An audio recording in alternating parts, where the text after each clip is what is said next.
first book actually came out last year in hardcover, but it's gotten a lot more attention now because it became like the Barnes and Noble book of the month, the paperback version. But the next book does debut, and this is your book, but the next book in the series does debut June 8th, so next month. So yeah, I'm super happy to celebrate it now, and especially obviously last year was kind of like a trying time for everyone, and I don't think a lot of people like had their footing for like even virtual events. So I'm so happy to like now be able to do all of this for my second book.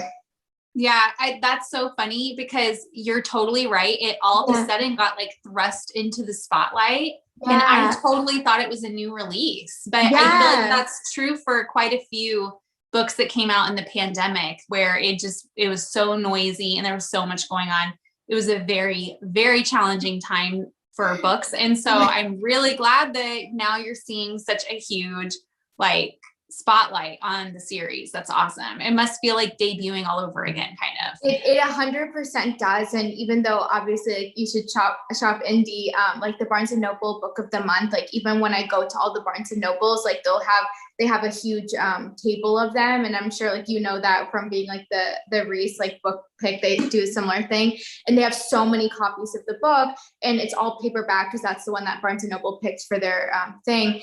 But they'll be like, wait, I think we have one more. And they'll like go in the back and like under like all these like books, like hidden like a secret room. They have like one hardcover. And so like that was all that was available for a year. So like a lot of people, everyone like I've like gone on virtual tour with is like, I've never heard of your book until now. And it's 100% true. And so I'm so grateful to really have like the second chance to really debut. So it's amazing. Yeah, that's awesome.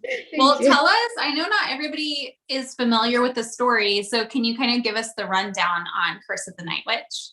Sure. So Emblem Island Curse of the Night Witch is the first book in the Emblem Island series, which is set on Emblem Island, a world where everyone is born with markings on their skin that represent their fate and their talent. So everyone has a lifeline across their palm, and it's either signifies a long life, a short life, a really exciting life, or a boring life. And the main character, Tor Luna, hates his markings. He's a born leader like his mother, but he doesn't want to lead anyone, and his lifeline is really boring. So on the annual New Year's Eve celebration, where everyone can make a wish in the hopes of it coming true in the new year, he wishes for a completely different emblem.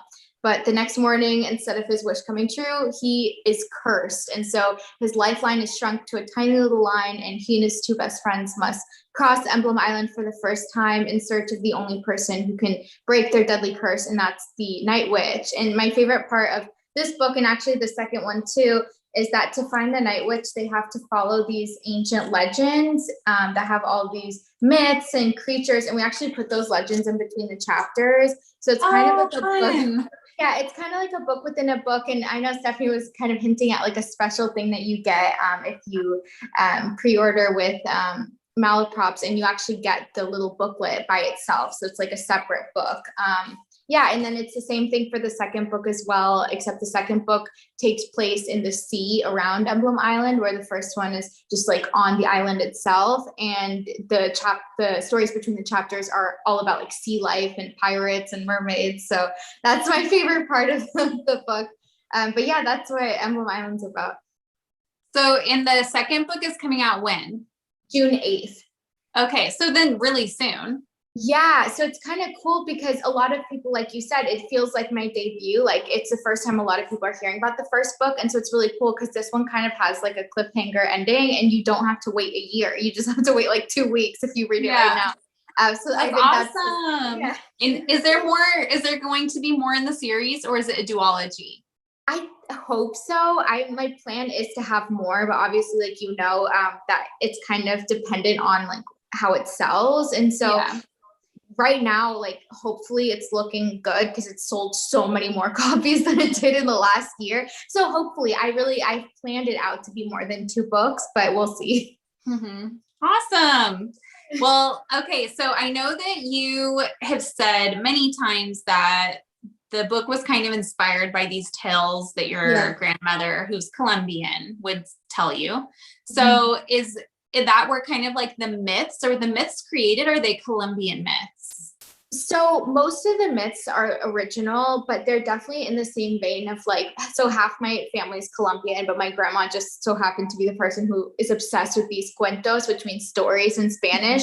And I have a twin sister, and she always, every single night would come to our room and like sit at the end of the bed and tell us these stories. And they're kind of like the original Grimm tales, how they're super dark and they have never been watered down. So they're like way too scary for like a 5-year-old, but she would tell it to us like every night. And my favorite story was called La Niña con la estrella en la frente, which means the girl with the star on her forehead. And I just loved the idea of like this little girl earned a star on her forehead that was so beautiful because she followed the rules. And then her sister broke the rules and she had these like big horns. And so I just love the ideas of like I know. Terrifying. No, it's so terrifying, but definitely not as terrifying as my grandma telling us that if we went to bed with a ponytail in, like that we would wake up and find like our ponytail on the pillow, like we just so oh my gosh, just a preview into like how dark these stories were. But I just loved the magic of that. So that kind of inspired the world of Emblem Island. But a lot of the stories in between the chapters, like there's one that's based on La Llorona, which is a Mexican kind of folklore, and then La Ciguapa, and then La Pata Sola, those are all kind of like Latinx myths. So I kind of made them my own. Like they exist in the world of Emblem Island, where like they have emblems, but most of them are original, but just completely in the tradition of like these dark kind of cautionary tales that I grew up hearing from my family. Yeah. And like imagining being told that, like the ponytail thing. If like as a child, I would have had nightmares about that. Your grandma does not play around. She does not play around. And she's like 4'8", and she's like tiny and so cute, but like would tell these stories in like such a way that you would be, what? Like we totally believed it for such a long time. So yeah. She definitely inspired it, but it was scary for like the first like 7 years of my life. Oh my God. Okay. So I did a question box on my stories on Instagram and asked people what they wanted to chat about here and like what they wanted to hear about. And there was a lot of publishing and like author and writing type questions. Yes. And the one I got the most, it's the one that I feel like always comes up the most, is the journey to publishing. So were you a writer before? I know you do a lot of things, right? Like you're kind of have like multifaceted kind of presence online and everything. But when you started writing on this book, was it your first book? How did you wind up, publishing and all of that? Yeah, I think like the funniest thing is like when people see, like I recently announced like a new deal, and like even with this, like now that people are starting to discover it, they're like, oh my gosh, you're like so young. Did you just start writing? And no, I did not just start writing. I started writing when I was 12, and I started writing pretty seriously. Like I sent query letters like when I was 12 and like tried to get an agent for like 10 years before it happened. So like this is this is the 6th book that I wrote, but definitely the first one, obviously, to get published. So yeah, I've been writing for a really long time, and not just like as a hobby, like 100% wanting to do it and querying. And then I had like a few agents before, even like the agent that sold this book. And like I went on submission a few times too with books that didn't sell. And so it's been like a really long journey for me, but definitely obviously worth it because I have like my books in the world. But I think it's easy to see like all of these amazing things happening and think that like it's just luck or like it happened overnight. And it definitely, there is luck involved because there's like timing and certain things that are like trendier at different times. So yeah, that's kind of my journey. It was like, I guess like 13 years now that I've been writing like seriously. And I mean, this just came out last year and is now just getting like, I guess, recognition. I'd love to hear about your journey too. I'm sure you get asked this all the time, but I know like people look like you're a bestseller, like you were like the Reese pick. Like, what was your journey like? Yeah, I was laughing because my a friend of mine, Shay Earnshaw, she's also a YA author. She was like you, where she was like querying when she was like 10, and she would type up her query letters on her parents' typewriter and like mail it to New York City like all of that. And that was not me. I was like, I was writing from a really young age, and it really felt like the only thing I was good at. It was the only thing I really felt confident in as a kid and up through my teen years and everything. But in my like pie in the sky dream job was to be an author, but I never considered that to be a realistic pursuit. And so I never pursued it. Like I didn't have plans to pursue becoming an author at all. And then it wasn't until I was like 25, I kept, I had still been writing, and I wasn't like doing anything with my writing. And just over time, I kind of just started letting my mind kind of go there. Like, what if I just tried to get published, And that obviously, again, was a very long process for me. It took me, I think, like 6 years to get an agent. From the time I first started like writing novels to sell to the point that I actually signed with an agent. I think it was like 6 years. And then from there, it went kind of quickly, selling my first book and everything. But leading up to that point, I feel like my biggest obstacle was myself, and like just getting out of my own way, because I was so scared to fail with it, So anyway, but that's also, I do get asked that question all the time. I've answered it a million times, but I always still like to ask it, because everyone's like process is so different. Like nobody has the same story at all. And I find that really fascinating. I 100% agree. That's so interesting to hear your story too. Yeah. Well, the other thing I wanted to ask you, this is actually one of my questions, but I love middle grade. I love reading middle grade, and I haven't written any middle grade books or anything, but I do love to read them. And my favorite thing about middle grade is like the pure sense of adventure and just that kind of like the sweet like friendships and the fun dialogue, and like a lot of them have ensemble casts, especially in like middle grade fantasy. So what was your favorite part of writing a middle grade series? I think everything that you described, because I feel like with this genre more than any other, like the adventure really is really at the forefront. And these are both books in the series are like quest narratives. So like they're very kind of like, you have an end goal, which is like, are you going to get the thing that you want, or are you not? And it was just so fun to write. Other things that I've written before, it is obviously fun, but it's so difficult because like you have all these different, like you might have like romance or like other things that like you don't necessarily have in middle grade. And I don't know. I think my favorite part was definitely writing for this audience. I have a cousin who's like in this age range. He's 9. And so just like kind of imagining like him reading it, I think was really fun, because teenagers are just a little bit different. And so like that was the only other genre that I really like wanted to write was YA. And so I guess comparing the two, middle grade is just so fun because it does feel a lot freer. I definitely like when I sit down, I don't worry so much about like, oh, is this going to, no, I just kind of go with the characters. And I really feel like, especially with the second book, the characters are almost doing their own thing. And I'm just like trying to catch up, like, oh my gosh, why would you say that? Or like, I didn't know this was going to happen. It sounds so silly. Obviously I'm the one like writing it. I'm not like a puppet, but like, it seems like they're kind of, they have minds of their own, and like, they're so stubborn, these characters. Whereas like in other genres that I've written, like, you don't really know, sometimes it's hard for me to know their motivations, but with these characters, like, and I feel like children in general, like they're very honest,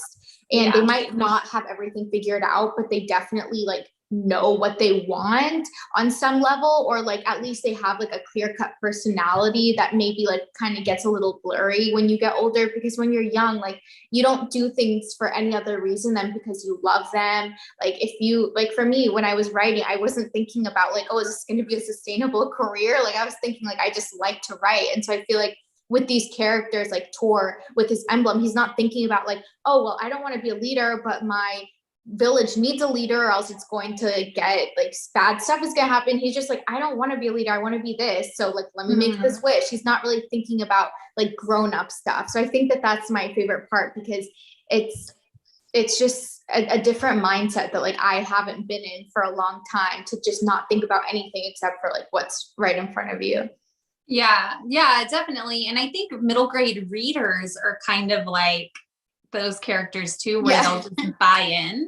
Like they're so much more likely to buy in, I think, and go for the ride and go with the flow of the book. And I do think that when you're dealing with older readers, you know, their taste starts kicking in more and their like opinions and whatever. And so, which is also great and wonderful. But I do think there's like just like a fun, rambunctious kind of innocence about the middle grade reader too.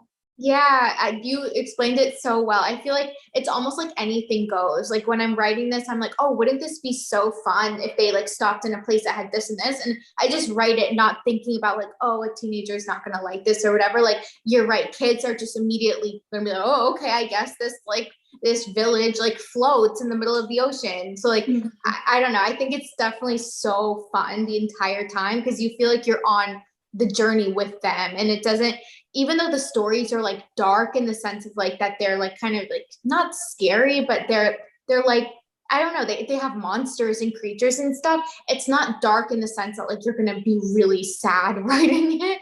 So I think that there's a lot of levity like writing middle grade.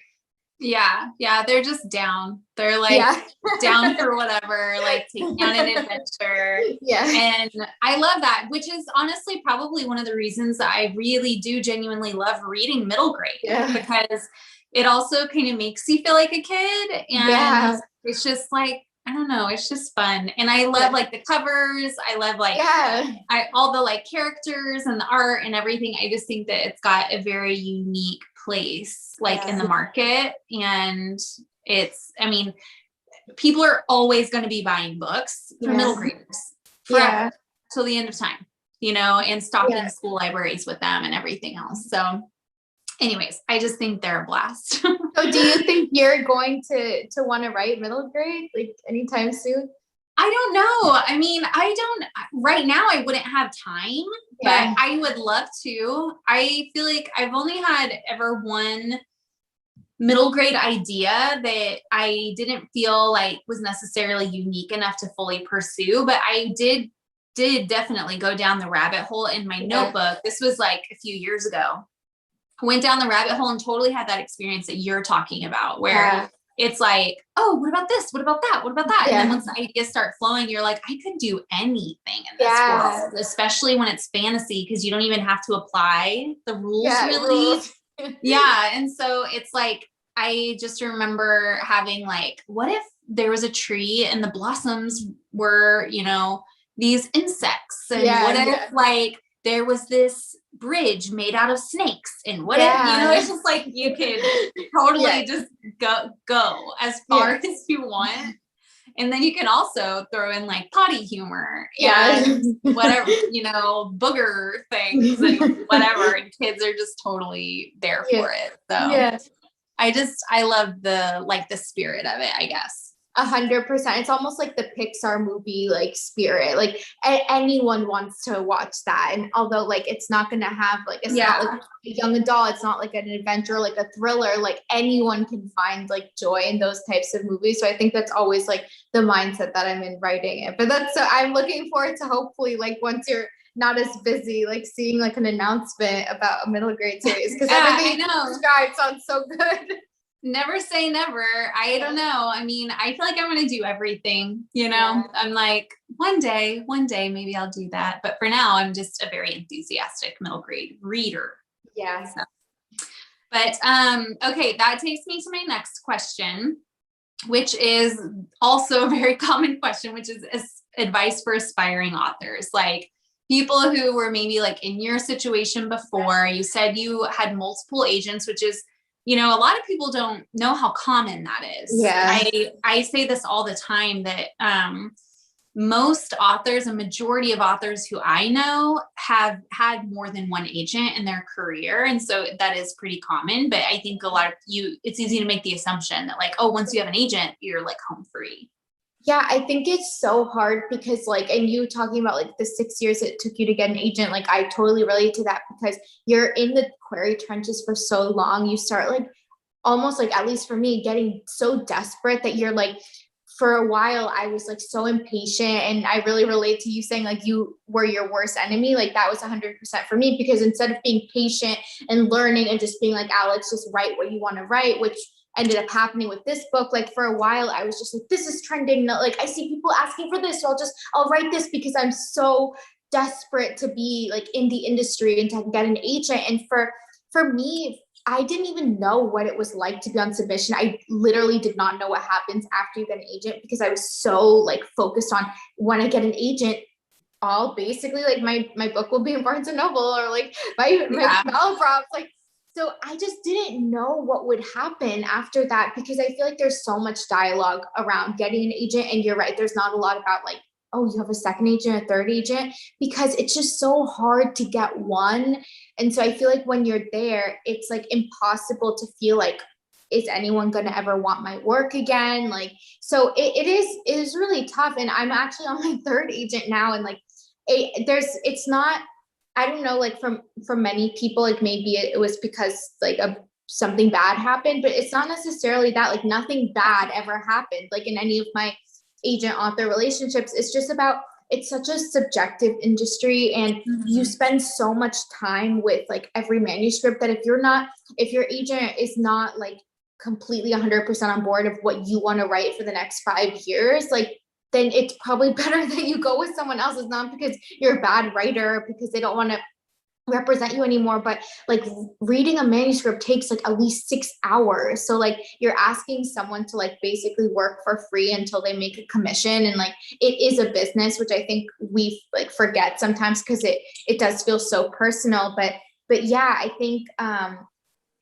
I got my first agent the day I graduated from college, and I actually skipped my graduation ceremony because I had a lot of agent offers and I had to make the decision right then. So I was like, this is my dream. I've wanted an agent since I was 12. Finally, I'm getting an agent the day I graduate college. It's fate. So I skipped everything and I just like sat in a room and took all these phone calls.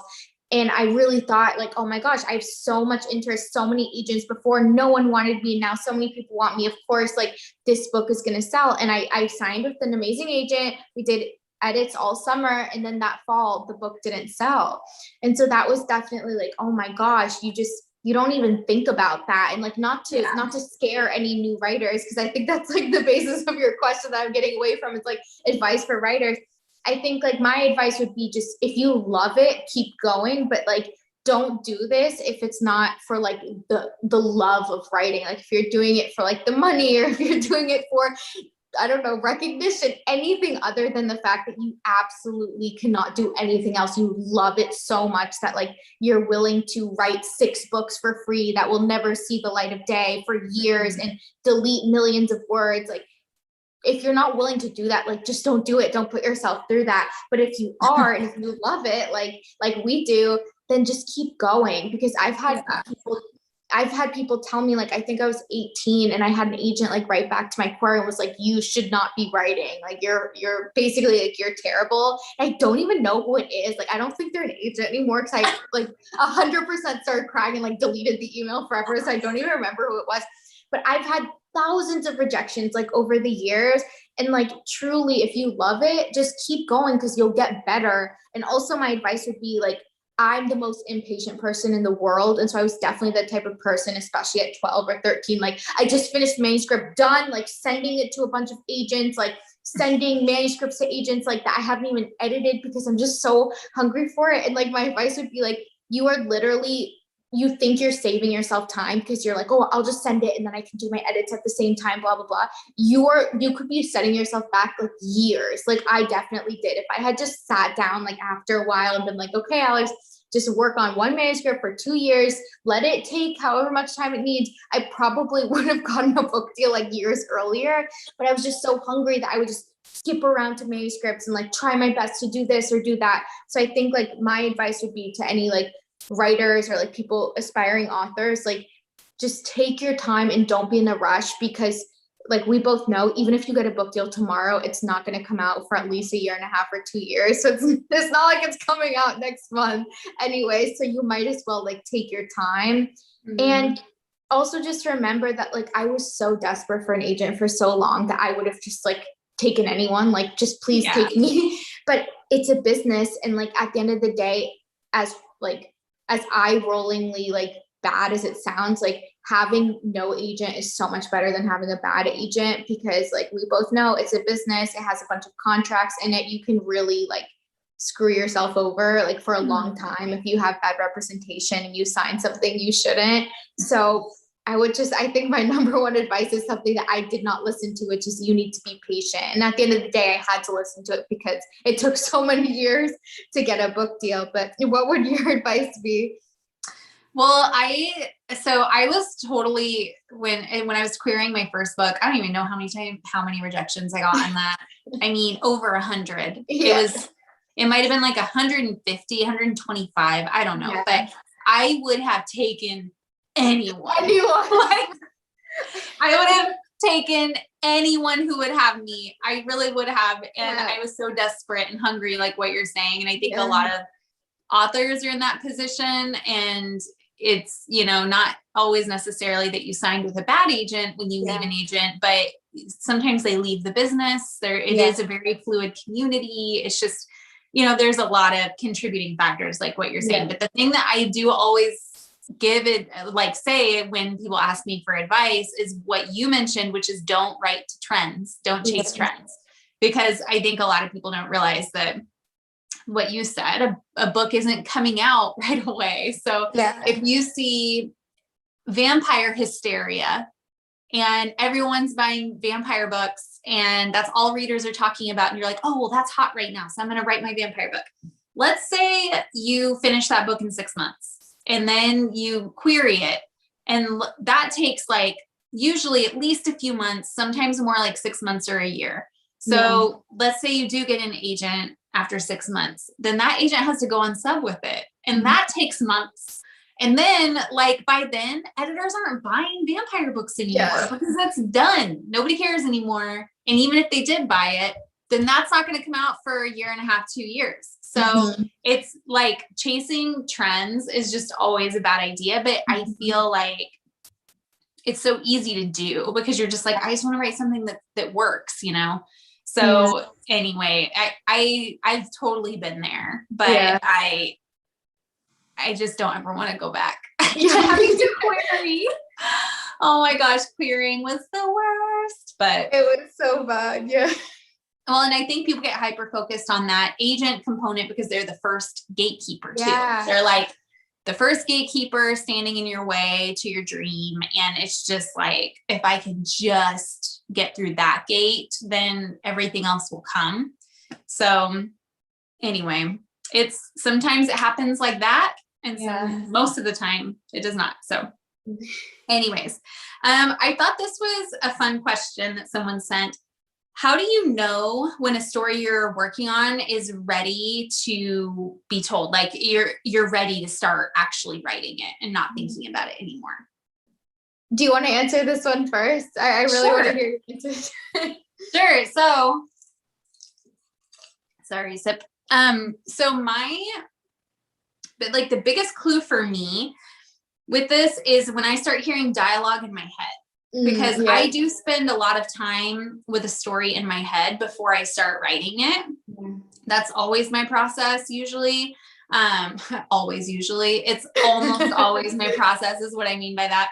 And so I will, work on an idea in my head for at least 6 months, usually more 18 months or something. And I'm probably drafting another book at that time. But in my head back here, I'm like marinating on a story idea I'm not going to start writing yet. But I have really sabotaged myself multiple times by starting a book too early. And before I really have come to a place of like real inspiration with it or having like enough of a handle on it or the characters to start like drafting it. So now I feel like when I start getting that itch to write, usually the biggest indicator that I'm probably ready to start writing it is when I'm like doing something very mundane, like driving in the car or taking a shower or going on a walk or something, loading my dishwasher, whatever. And then the characters are just coming to me and I can hear them talking and I can hear little snippets of dialogue and I'm like grabbing my phone and like writing it down. Yeah. To me, that's like the flag of like the, you know, checker flag, like time to go. It's time to start writing. So I feel like every time I've gotten to that place, that's usually when I'm excited. I'm kind of can't wait anymore to write it. And I think it might even just be mental because then I feel more confident in it. Like if I'm hearing them speak, then that's probably means it's going to be okay. That I'm not going to get stuck. I don't know. So it might be like that most of that confidence is just, you know, coming from that like fear of failing on the draft or whatever. I love that so much. I feel like anyone like watching would be like, what, like 6 months to a year to 18 months, like just like having it in your head, that's such a long time. And even like for me, I'm like, oh my gosh, that is a long time. But I 100% agree with you. Like that's definitely like the right way to do it because I've started things too early. And even like I have some ideas in the back of my mind and I'm like, oh, I want to do it. But I'm like, I have no idea. Like I have like 2 sentences of an idea, like, and it would take so much longer to try to like, sure, you could go on the computer and you could write a bunch of stuff that you end up deleting until you find that voice. But like, that's not a great use of anyone's time, especially like once you're contracted for books. So, well, and it's discouraging. It's incredibly disheartening.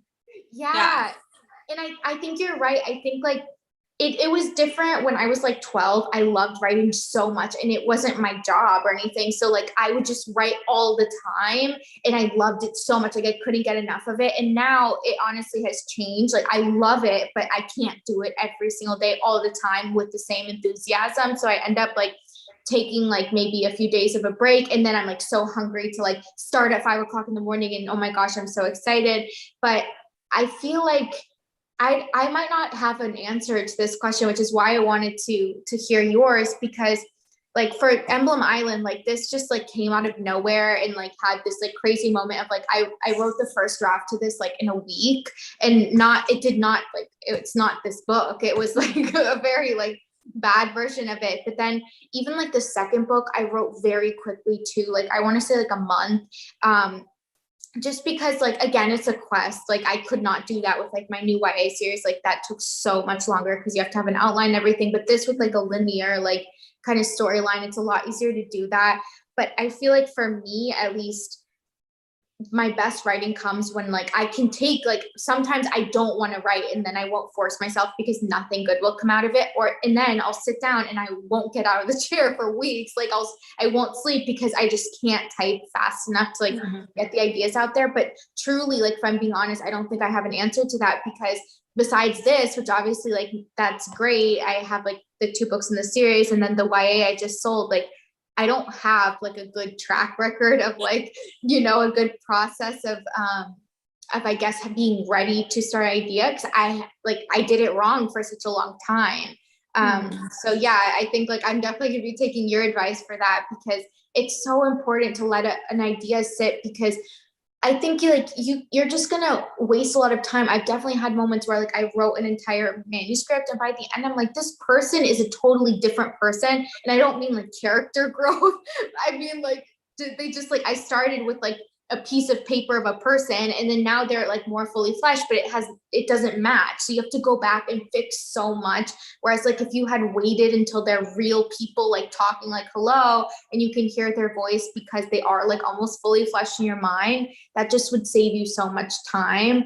So I'm definitely gonna take your advice on that. Like that's so interesting. And when you're contracted for stuff, like you don't always have the option to take your time with it. But like, I think like when you have multiple books contracted or whatever, you have different books at different stages of the process, you know, or whatever. But I know people too who their development process is like a 0 draft. Like, which if for viewers, if you've never heard this concept of a 0 draft, it's a throwaway draft. Like you draft the entire book and then you delete it. And then you open a new document and you start typing from page 1 again. And I know writers like this who that's how they flesh it out. Like that's how they work out all those kinks and everything. And for me, that is anxiety inducing to the max to even think about deleting an entire draft. I'm like all about the efficiency and like strategy and whatever. And I mean, it still happened to me too, though. Like my second book, The Girl Dissy Gave Back, I had to write 3 times. And yes, I learned a lot of lessons from that. But I think we all have those projects, you know, like everybody has those projects that is just really stubborn. It doesn't follow the rules that your other projects do. And you really have to just be along for the ride. And sometimes it involves pain and suffering. I have a question for you. I know like we can't really talk about like the details of these types of things, but like you saying that you're so busy and obviously like when we're contracted, like, do you have a lot of books contracted that people don't know about, like that your readers don't know? I have a few right now that are contracted that they don't know about. They're like, what? I like insinuated like that, like I just posted the other day, like, because then I don't get to do like the Publishers Weekly announcement. And so then because it has to stay secret for a while. And so I was just like, look, I accepted this offer the other day and I'm really proud and I'm really happy and I'm really excited, even though I can't tell you about it. And that drives readers crazy. It drives me crazy too when people post stuff like that, because it's like, stop it with all the secrets. And I don't know who in publishing made all these rules about secrets. I'm not down with it. I don't like it. I just want to talk about everything. But yeah, I have had this like kind of season, I guess, for lack of better words, where a lot of long-term work has come like to like a head, you know? So a lot happened in a short amount of time that now I am juggling a lot, but it's just a season, you know, like it's not sustainable. Like I would just die or like, I don't know, crawl under my bed and never come out again if it was like going to be like that forever. It's just a lot, you know, a lot of work and you can only do so much. So, but I am in an exciting time. So I do have a lot going on right now and hopefully I can talk about all of it very soon. So is that the stuff that you have going on? Is that something that like if you did like a partial or something that you've been thinking about for a long time that finally you were like, you wanted to sell at this point? One of them was a pitch I sold. And I mean, actually, even like the last legacy that's coming out in September, even that was a pitch. That was like a paragraph. You know, and I was like, I really want to write this.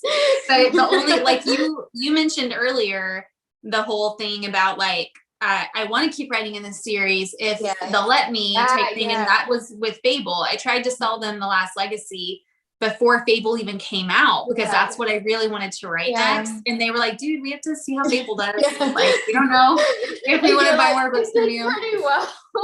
So as soon as Fable started doing well, then I immediately like went back to him and I'm like, hey, remember that book that I said I really wanted to write? Can I write it now, please? You know, and so I feel like that's just all of the stuff that I have worked on, I feel like has kind of come to fruition in different ways. It's been like a really weird, but very great and exciting. That's amazing. And I feel a lot of viewers might be like, oh my gosh, you sold a book like for a paragraph, but like, that's something that obviously like you have so many amazing like books and amazing things happening. But I think it's important for viewers to know, like she just told you like for 6 years, she tried to get an agent. And like, I think every single author that you love has gone through this journey. And then there is like a peak where it seems like, oh my gosh, everything's happening. And like, you're so busy and like, it's not because of work you just did in that peak. It's because of years of work before. Well, and you can only sell books on pitch if you're established. Like you can't, like, I don't want to like lead people astray to be like, all I have to do is write a pitch. Like that's something that you can't sell a debut that way, but you can, you know, if you're established and you have a readership, you have a better chance, I should say, of selling something on pitch. So anyway, I wanted to ask before we go to the audience questions, I wanted you to talk about your YA series that just got announced. Yes. So it just got nuts. It's so funny because you're talking about the fact like you can't say anything. I couldn't say anything for such a long time, like very strictly. And we actually like moved the announcement a lot of times just because like publishing stuff. But yeah, so I sold my first YA series. It's called Light Lark, and just everything that we've been talking about, years of work now like culminating in something. I first wrote the first version of Light Lark 4 years ago.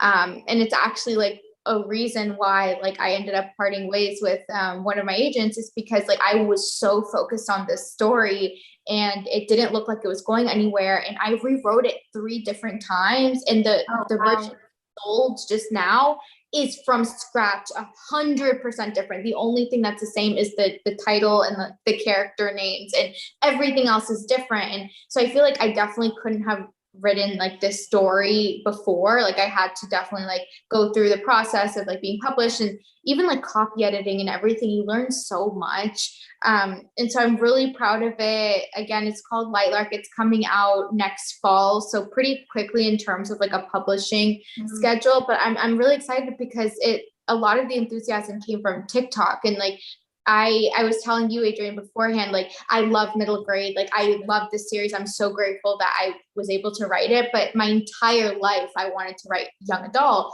But as you know, so does everyone else. So like it's really, really competitive. Like even more so than I think like most genres, because everyone wants to write YA, and like YA fantasy or like supernatural is like even like more competitive. So the virality of like the TikTok stuff definitely like helped me get in there.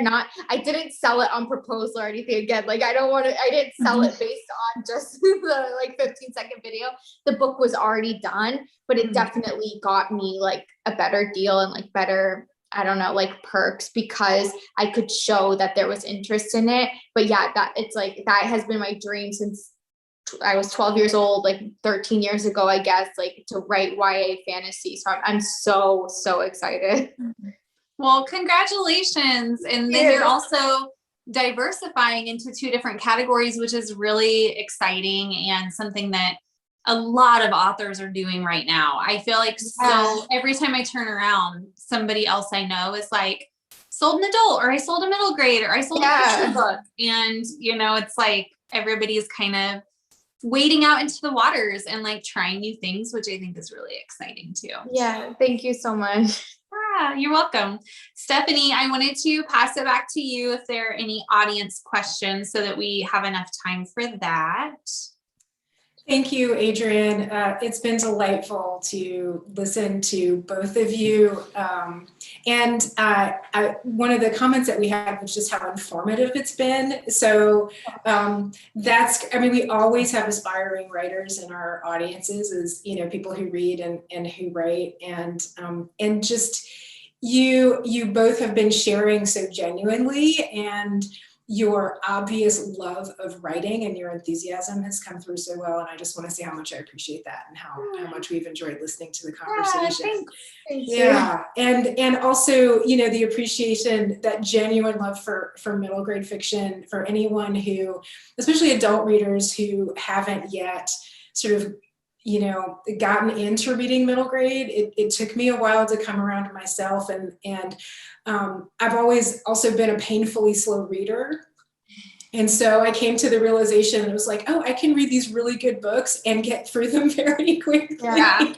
You know, because y'all pick up these tomes that you know, take forever, and they're wonderful stories, and it does, you know, bring you to a place that you may have forgotten, right? Mm-hmm. That's a really good place to be, and you get to have fun. And it's not always just light and airy. You can deal with serious stuff, but you can always bring it back to a place where, you know, you can still feel, you know, sort of safe with things. So yeah. Anyway, so love that conversation. And Alex, you're doing that. You're writing for your readers, and thank you.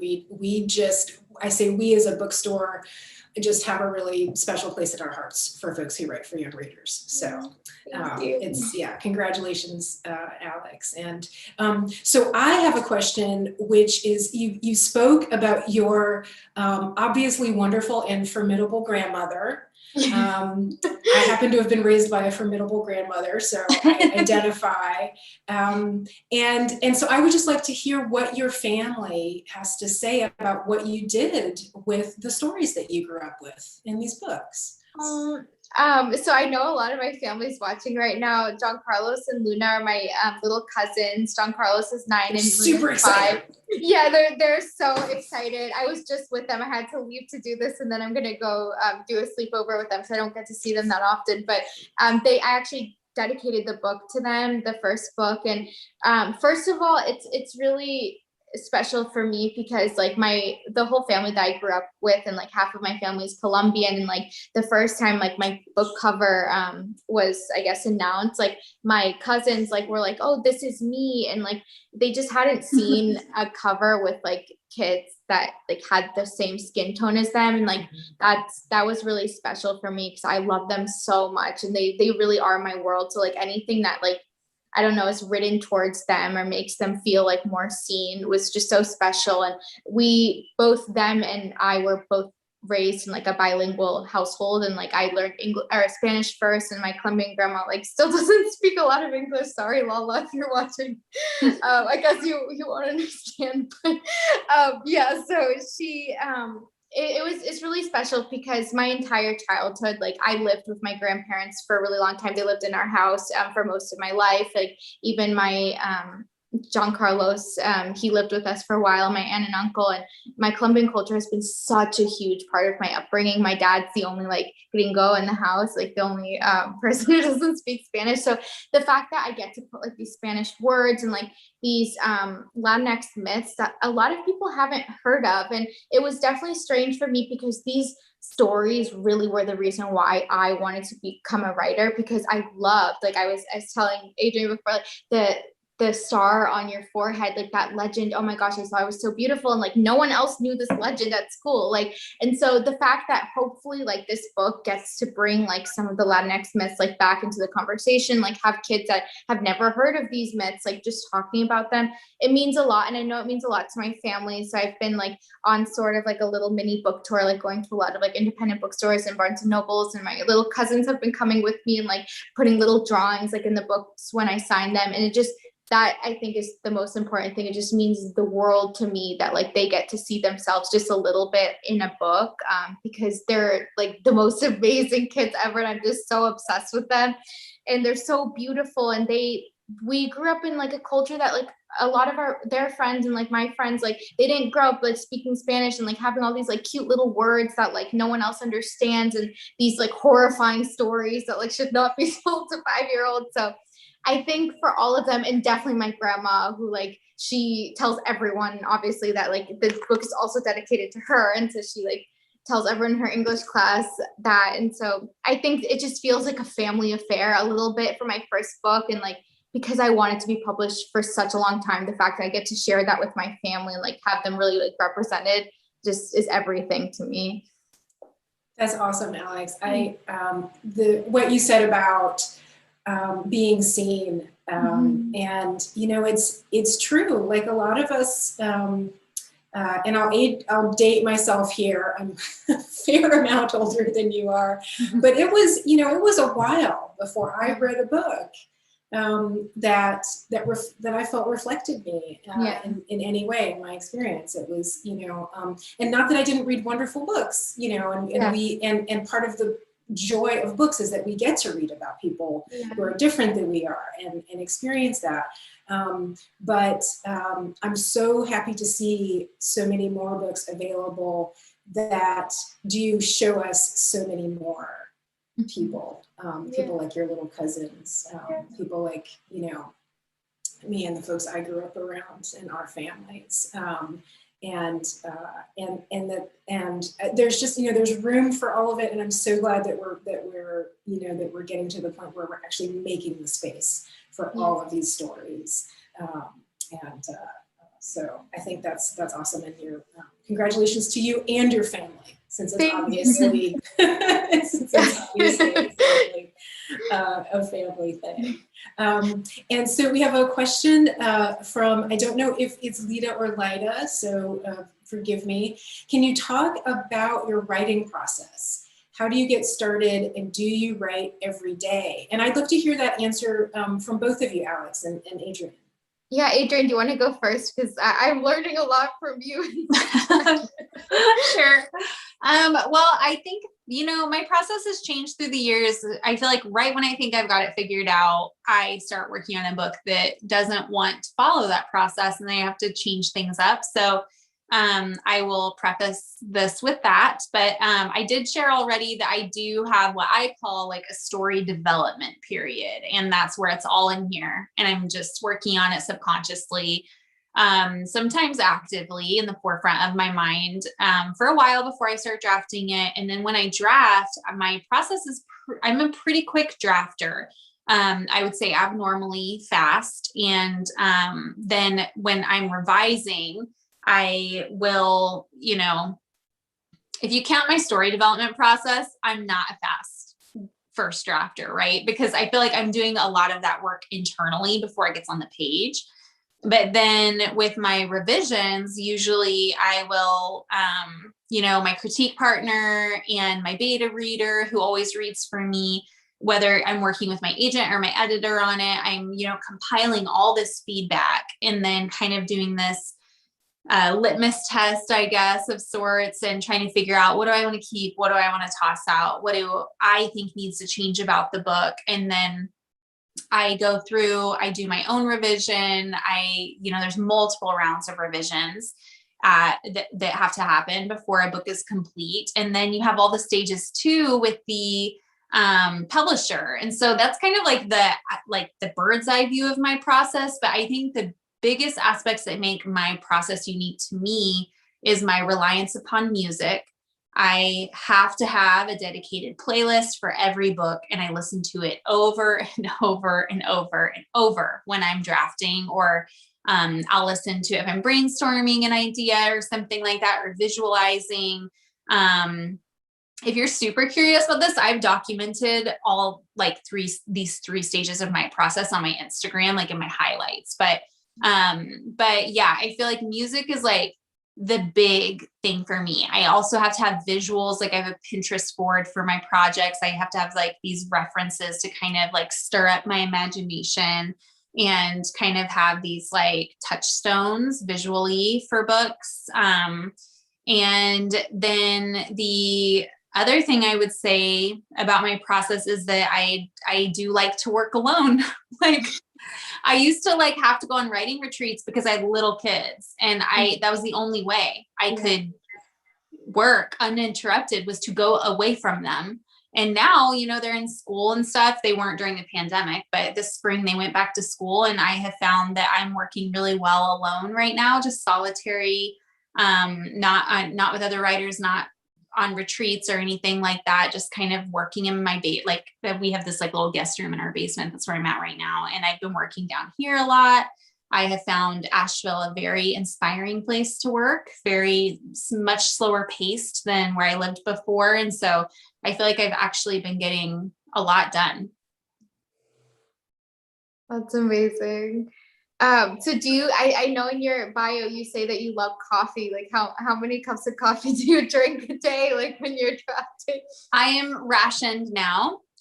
So I used to drink coffee all day long. And I probably 2.5 years ago worked my way back to 1 cup a day. So I have one coveted precious it is like my ritual in the morning, my 1 caffeine a day, because I also really struggle with anxiety, and my caffeine was really contributing to my anxiety levels.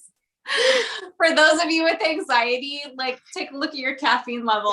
There might be a link there, but anyway, so now I have I've gotten a lot more into tea now because I don't like decaf coffee really. And so now I still worship my coffee, but it's got to be once a day now. Oh my God. I say that because I am obsessed with coffee, and anyone watching this that knows me knows it's an issue. And so I do half calf now just so I can get away with more coffees. And Asheville has so many amazing coffee shops. What is that called? The double deck bus? Is that double D's? Yeah, double D's. Yeah. so cute. And like Penny Cup is my favorite in Nashville. But yeah, I love coffee so much. And I also have really bad anxiety. And so I have to like tone it down, but just the ritual of coffee, like I think my answer is like, I have to have a lot of rituals like involved, which is hard when you're on deadline and when you're like, obviously you have to write a lot, like to write a novel, especially when you're like on deadline again. So I really like writing when no one else is awake. Like that's kind of like a weird thing. And I don't have kids yet. So like, I don't have that like added, like, I guess like hurdle, because if anyone was relying on me, I would not be able to write like during the day, because I really have to be like focused 100%, because I do go into like this flow state where like I literally, I'm just like, I surface, I'm like, oh my gosh, I haven't eaten, like I haven't. So like I like to write really early in the morning and really late at night, just because the quiet like really, I don't know, motivates me. I never wrote with music until the pandemic, when me and my boyfriend were like sharing a very small space, like, and he was working too. So I had to have music. So I can't be listening to other noises in the background. And I really liked it. That's how I wrote like all of Light Lark, and it really like set a mood, I think, for the whole book. But yeah, I think I'm still learning, because I don't think like I had a very good writing process before. It was either like super rushed, or it was I guess elongated, and nothing ever came of it. So I think like I'm learning now, like with all of my like deadlines and stuff, that I have how to write efficiently. Because I agree with you. Like I don't like to be the type of writer that's just going to throw away everything. Like I need to, like when I'm writing, it needs to at least most of it make it into the book. But I think like I just like to set a mood. Like when I was 12, like I really romanticized like writing. So I would like go like to like a coffee shop. Like I guess not when I was 12, because I didn't start drinking coffee then, but I really like romanticized the whole process. So doing that, like I don't know, like I'll make banana bread, and like even like having my banana bread while I'm writing, like that really helps me. And I try to like still have good associations with it, because I don't want it to completely turn into just a job. But yeah, again, I'm still learning. So it's great to hear like your writing process. And yeah, it's always changing. Honestly, I feel like it does for everybody. Thank you both so much. I just realized that it's actually a little bit after 9 already. The time has really flown by. And I want to thank everyone who's been with us this evening. Of course, thank you, Alex, and thank you, Adrienne. And I will just ask, because it is 9 o'clock, and if folks need to deck out, they certainly can. But I wonder if you two would have a moment for our last question. And if folks can't stay with us, you can grab that link that you got and come back and watch later. And I also wanted to get a couple of reading recommendations from you, just like one each if you have them, if there's something you're really excited about. But this is a great question, and it's one we don't get very often. And now I'm surprised that we don't get it more often. For both of you, what would you want to do? This is from Kaylee, if you weren't authors. Maybe you can't even think of anything else. Maybe this is the only thing. But yeah, what might the other thing be? I think go ahead, Alex, you go first. Oh, I was gonna say, I think for me, like I do a lot of stuff now, but 100%, like number one, I only ever wanted to be an author. And I think that kind of added to like the desperation when I was younger. Cause like, I was like, I don't want to do anything else. Like, this is what I want to do. And I'm lucky now, like eventually, like I get to do it. I think I would work it up. Like, I don't know, like I love coffee and I love books. So like maybe something with coffee. Yeah, we do both. Yeah, I know. Malaprop. There's a lot of bookstores that do Malaprop. Yeah, the absolute like haven. Yeah. I think that the thing that I thought I was going to do when I was in school was be like an art curator, an art historian. I'm really passionate about art history. So I feel like, that's something I kind of always saw myself doing. And I think I could be happy doing that. I think I'm happier being an author for sure. And then the other thing I used to fantasize about was being some sort of farmer. So like growing things like on a small farm or even like a fresh cut flower farm or something, I used to like fantasize about that kind of thing, like wearing a big straw hat and like walking around in the fields with my overalls and whatever. But definitely by far and away, I would rather be doing what I'm doing. I really do have my dream job. So I want to do it forever. That's wonderful. And should you decide to take up farming, you can get a lot of good advice, in our area for that as well. Yeah, there's lots of farmers. Organic Grower School is right here. If and not to put you on a spot, if you do have a book to recommend before we head out for the evening, Adrienne, start with you. Well, I would say because we've been talking about middle grade, I would recommend the Storm Runner series by J.C. Cervantes. I just started the first book. I've had them like for a while, and I just started the first book a couple weeks ago, and I've been kind of like picking at it a little bit here and there before I go to bed, and it's really fun. Well, thank you. Alex, what about you? I definitely have to recommend my friend Chloe Gong's book, These Violent Delights. A lot of people have read it, and it's just so, so beautiful and so cool. It's like a twist on Romeo and Juliet, and it's set in 1920s Shanghai, and it's just absolutely amazing. So definitely, if you are one of the like few people who haven't read it yet, like please do. Excellent. Thank you. Thank you again, both of you, so much. Alex, congratulations again. Thank you. We're looking forward to Curse of the Forgotten City. Adrienne, thank you as always. Always great to see you. And I mentioned that we were happy to claim you earlier. And what I said to Alex backstage was we're also happy to claim Alex as a semi-Ashevillean because we have ties here. So we look forward to being able to get together with you again, eventually in person. So yes, thank you so much. I love Malaprops. It's literally like, if anyone's ever in Asheville, if you live in Asheville, you obviously know about it, but it's the most amazing bookstore ever. So thank you so much. I'm so honored to be able to do an event with the bookstore. Thank you. And thank you so much, Adrienne, too. Yeah, thank you guys for having me. Thank you. It's been our pleasure. And everyone out there, please stay safe and well. And we look forward to seeing you again soon. Thank you. Bye, guys.